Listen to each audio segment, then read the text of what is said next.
From Lansing Community College, this is LCC Connect, and this is Lanstories, with me, David Siwik.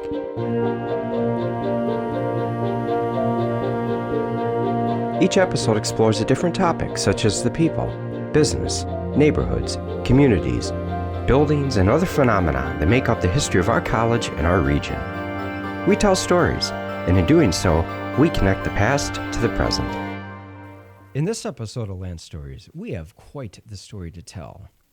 It is ostensibly a story of business tycoon and then Vice President George Herbert Walker Bush coming to Michigan in June of 1986.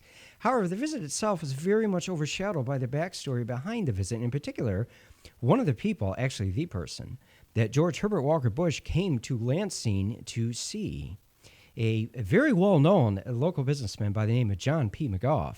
So on this episode of Lanstories, we are going to talk about the June 1986 visit to Lansing and why it was so controversial when George Herbert Walker Bush came to Lansing, and some of the fallout of that visit, as well as some of the background behind why there were a couple dozen protesters that showed up at the airport to greet then Vice President Bush. John P. McGoff, the Panax Corporation, and a vice president on this episode of Lanstories. So the story actually does begin way before the day of Monday, June 16th, 1986. But we will talk about that Monday here for a few moments before we get into the background story.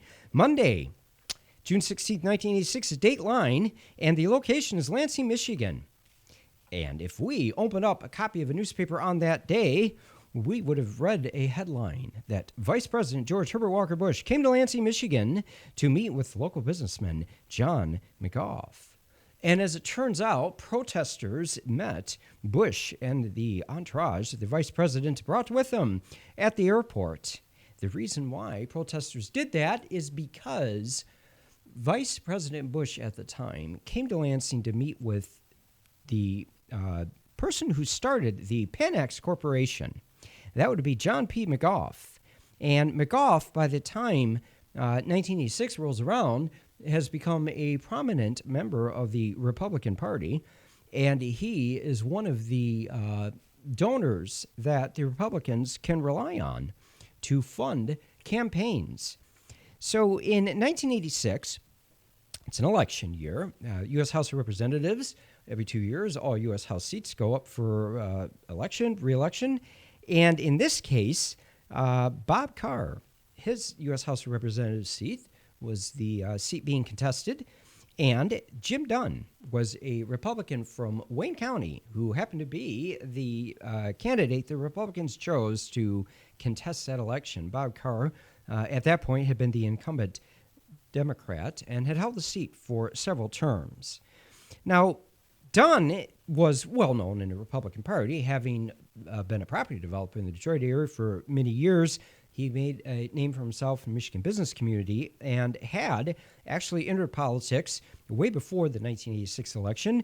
He unseated Bob Carr in 1980 when that seat was up for re-election, and so had served one term in the U.S. House of Representatives from the 1981 through 1982 term, and then did not get reelected, and indeed the voters returned Bob Carr to the House of Representatives. I almost said the White House, but no, indeed it was not the White House. It was the House of Representatives that Bob Carr served in. And, however, the White House comes back into the picture here because the reason why Vice President Bush, as I said a moment ago, came to Lansing in 1986 was to raise money for the Jim Dunn campaign.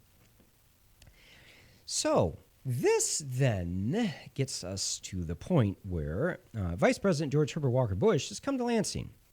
And that visit, as most vice presidential visits into an area like this, where they're going to come to the area via airplane, begin, and that would be with the then vice president flying to the Lansing Capitol Airport, and the plane lands. There are protesters that greet him there. Maybe greeting isn't the right word, but I don't know about you, but me, oftentimes when I read through newspaper articles or what have you, stories online that talk about protesters, oftentimes the author of the story uses the word greet, which I always thought was, kind of a little bit strange, but nonetheless they do. And so in the research that I conducted to compose this episode, the word greeting was used frequently in the newspaper articles that I was able to find that discussed this visit. And in fact, researching the story here turns out to be a really interesting and important story within itself. And part of the reason for that is because in researching for this episode, I really did come right to that point where history ends and journalism begins. And there is actually a point where history ends and journalism begins. And I must absolutely give full credit to a professor I had as an undergraduate at Central Michigan University years ago, Dr. Mitchell Hall, for introducing into my young, impressionable mind this idea that historians and journalists kind of try to do the same thing with one super huge difference. And that super huge difference, not an academic term, but still one we can use, is really all about time. It's all about when the events or the people or the phenomena or the buildings that the historian or the journalist is writing about took place or were prominent or were pertinent to the story that a said historian or journalist is trying to uncover. And in the case of the story that I was trying to uncover here with this episode of Lanstories, I ended up very much relying on the sources that I was able to locate through old newspapers, as well as an absolute incredible source that I found I'm going to talk about here momentarily. But the reason why I mention this now is because the sources that I consulted were very much mostly newspapers, produced by journalists, of course, at the time. And when historians research topics, they really are used to working on subject matter that happened quite some time ago. And newspapers, of course, are a really obvious source to look for anything that would have received a fair amount of public mention.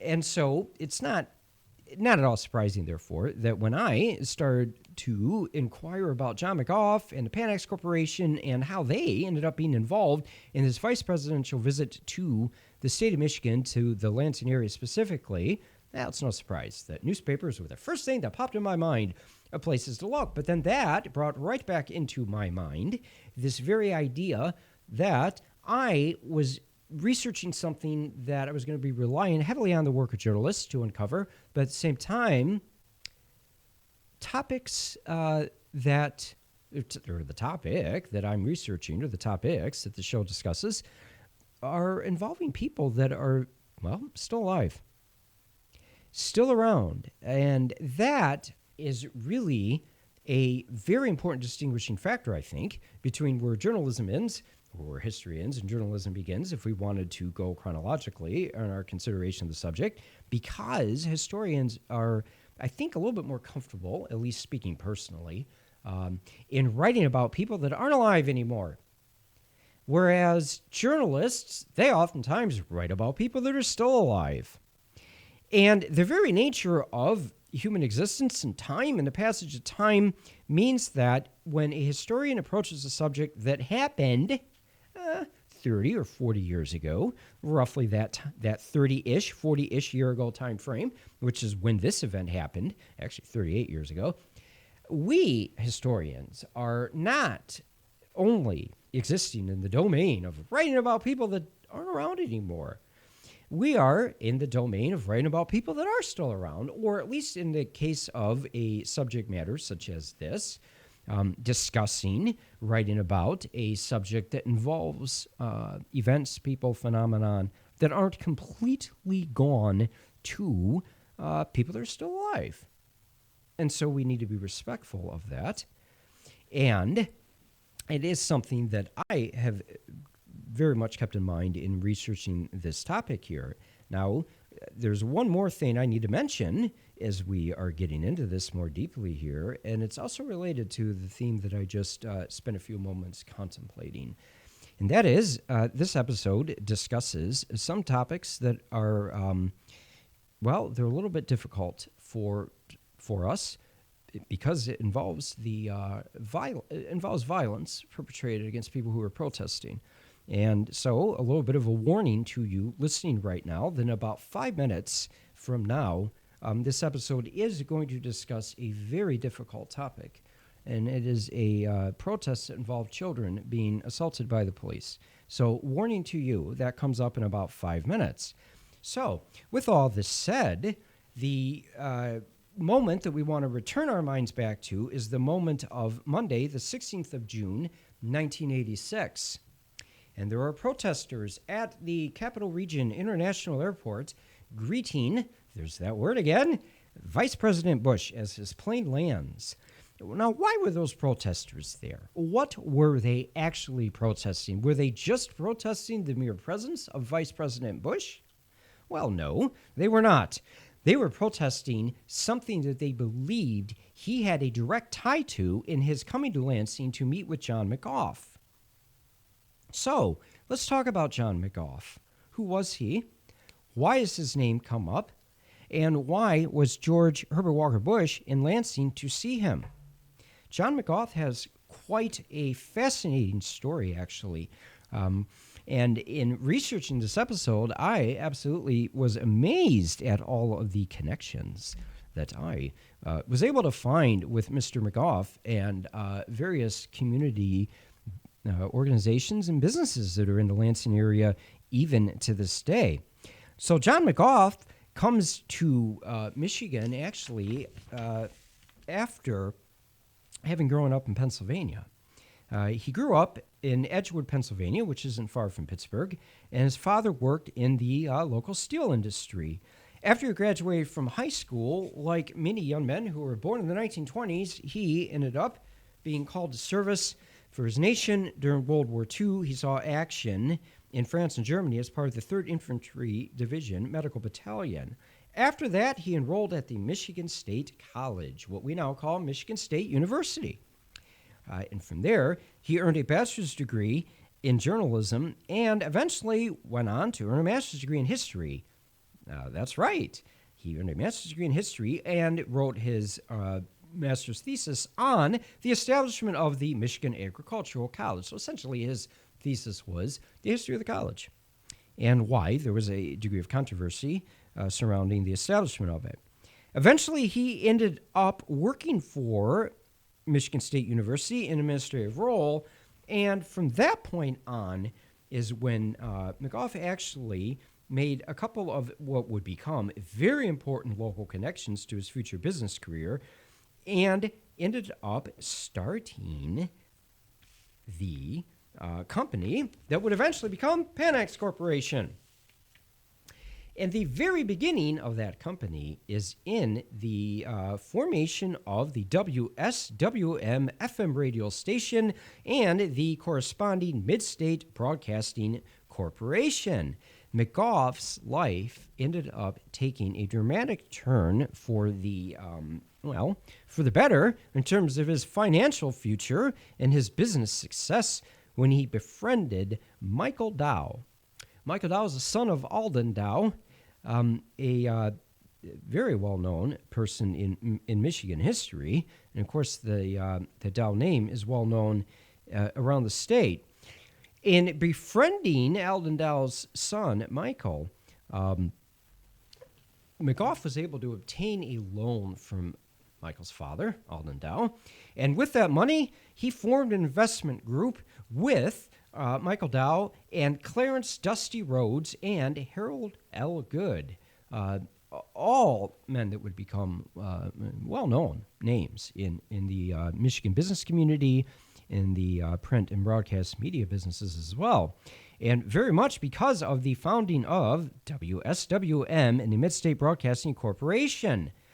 The radio station, WSWM, went on the air out of broadcasting out of private residence on M43, kind of between East Lansing and Okemos, actually, heading out towards, or East Lansing and Williamston, heading out towards Okemos. If any of you listening are familiar with the Lansing, East Lansing, Mid-Michigan region, that's M43 is that stretch of M43 that runs through this part of Ingham County is the road we're talking about here. And so that's where the radio station broadcasts out of.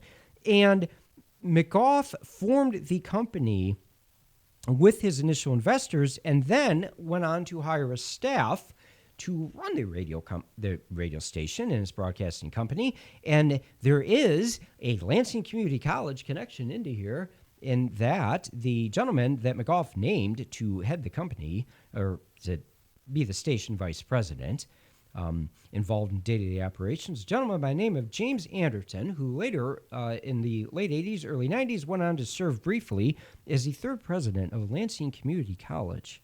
So many years into the future, our story right now is taking place in the 1950s, so it was several decades into the future, but eventually that would happen. So getting back to the formation of WSWM and the Mid-State Broadcasting Corporation, this was McGoff's really the beginning of a business career that would eventually see McGoff forming the Panax Corporation. And Panax itself was a media conglomerate, really, is what it was. Panax owned radio stations, it owned TV stations, and it owned newspapers. And in fact, McGoff expanded Panax itself into the publishing business, more broadly speaking. And in that capacity, ended up acquiring many newspapers around the country, including several in Michigan that include the Daily Press in Escanaba, the Mining Journal of Marquette, and the Daily News in Iron Mountain. Now, these are Western Upper Peninsula locations, these newspapers, and McGoff would eventually express a big interest in playing a role in developing the Upper Peninsula economy. This is something that after World War II, actually, broadly speaking, around the state of Michigan, there's a considerable interest in assessing the economic situation of the Upper Peninsula, which by the time you get into the post-World War II era, the UP has had quite a different economic turn of fortunes than the Lower Peninsula, especially the southern part of the Lower Peninsula. The western part of the UP relied very heavily on mining as its economic base throughout the late 1800s and really the first half of the 1900s. And World War II represented a real peak in the mining sector in the western UP. After the war ended, copper mining industry, which already had been on the declined even further. A lot of changes in the iron ore industry, and the long and short of it is the western Upper Peninsula economy took a rather dramatic turn for the worse when those changes in the mining sector lessened the economic impact that sector had on that part of the state's economy. So after World War II, there's a considerable amount of interest amongst the state's business leaders, its business community, amongst the state's politicians to try to develop the Upper Peninsula economy into something beyond mining. That would be quite the discussion for another episode of Lanstories as to the extent of those economic development efforts and the short and long-term significance of them. But for now, the reason why I mention it is because McGoff never lost his interest in this aspect of the Upper Peninsula in developing economically and ended up going on to be appointed to the Board of Trustees at Northern Michigan University. Is sort of a lasting example of how much he very much valued his ability to impact the Upper Peninsula. Now, McGoff's business operations, though, still very much had their Lansing tie to them and were headquartered in Lansing, or the Lansing area, even though McGoff operated very much not only around the state of Michigan, but around the United States and around the world. And that around the world aspect of his business operations is actually the whole reason why those protesters were at the airport on June 16th, 1986 to begin with. This part of the story takes us to South Africa. It takes us to December of 1973 when McGoff founded Zanap Limited in South Africa. McGoff founded this company. Actually, it was an arm of the Panax Corporation, more broadly speaking. And Xanax Limited was the name of the company that that the Panax Corporation set up in South Africa in December of 1973. Later on, they founded another company called Panax Limited. And then that company, Panax Limited, was essentially used to purchase a large controlling stake in Zanap.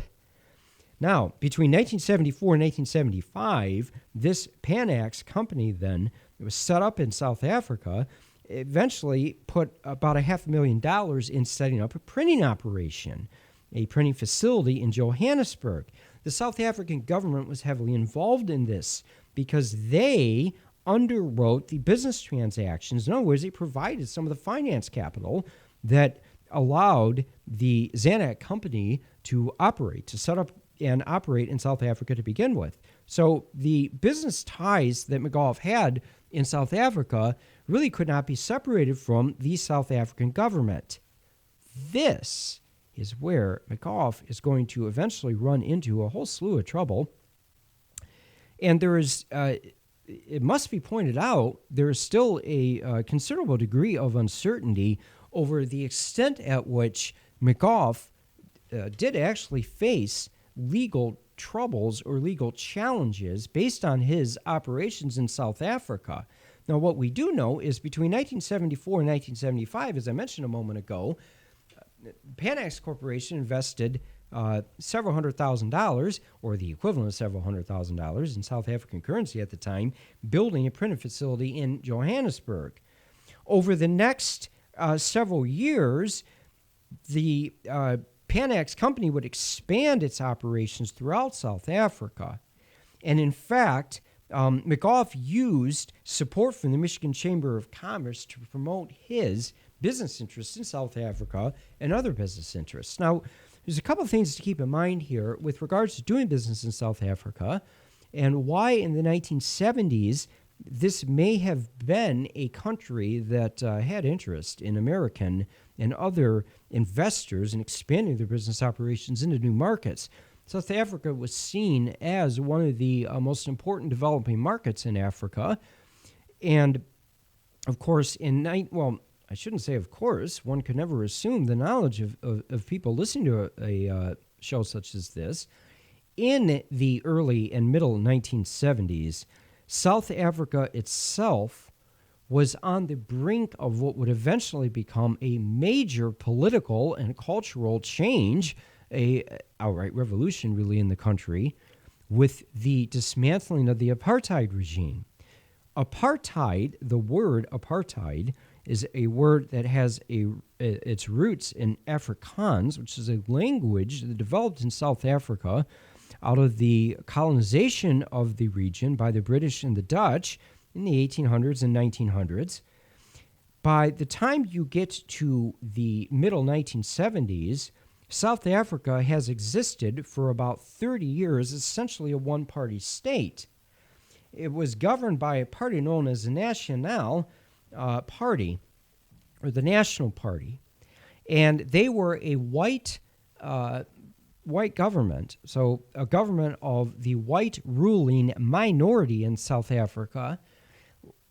The population in South Africa in the mid-1970s was about 15% white, about 85% black, yet it was virtually impossible for blacks to hold any political power and had very little economic power in South Africa as well. The entire National Party governing structure was based on instituting a rigid system of segregation to keep its white minority government in power. Now, on the morning of the 16th of June in 1976, massive student protests broke out across Soweto in South Africa, which is an industrial city in the country. The protests were student protests. It was mostly K-12 age students. So we're talking about kids. We're not talking about college students, young adults, although what happened to these kids in Soweto on the 16th and 17th of June in 1976 was, it certainly wouldn't have been anything good if it had happened to adults, but it must be pointed out that it didn't. It happened to children, and thousands of children took to the streets to protest the attempt by the white government to institute mandatory speaking of Afrikaans in schools where previously the children had not been instructed in what was seen as a colonial language imposed upon the population. And so the students, kids, went out to protest this en masse, and the police opened fire on them, including killing some of them. And some of the most horrific images that ever emerged out of the apartheid regime in South Africa actually came from the Soweto uprising, as it was called, including an absolutely horrific image of a 12-year-old boy's body being carried by a man with his sister running aside after having been gunned down and killed by the police. So absolutely horrific events that occurred there. Now, the Soweto uprising happened on June 16th, and it happens to be that on June 16th of 1986, so the Soweto uprising happened on June 16th, 1976, exactly 10 years to the day of this horrible event that happens and makes national and international news, and actually is an event that brings really the whole situation in South Africa with a horribly repressive regime of the National Party and apartheid out into the public. And internationally, the world becomes aware in a way that it had not been before what was going on in South Africa. So when we get to Lansing, Michigan on June 16th, 1986, what we have actually arrived at is the 10-year anniversary of the Soweto uprising. Therefore, the protesters that met then Vice President George Herbert Walker Bush at the Capital Region Airport that morning were there because it was the 10th anniversary of the Soweto uprising, and those protesters knew that George Herbert Walker Bush was in town to go to a luncheon that McGoff hosted at his private residence to raise money for the Republican Party, in particular that campaign for Jim Dunn against Bob Carr. And sadly, we're out of time for this episode of Lanstories, so we are going to have to pick this story up and carry it on another episode of Lanstories. You've been listening to Lanstories with me, David Siwik. For more information on this program and to stream past episodes, visit lccconnect.org. LCC Connect is the official home of the voices, vibes, and vision of Lansing Community College, offering hours of original and exciting programming. Hosted by faculty, staff, and community members, LCC Connect explores our college's work in the community, important topics in higher education, and our vision for the future. Catch the vibe on 89.7 FM or online at lccconnect.org. Until next time, remember, keep telling good stories.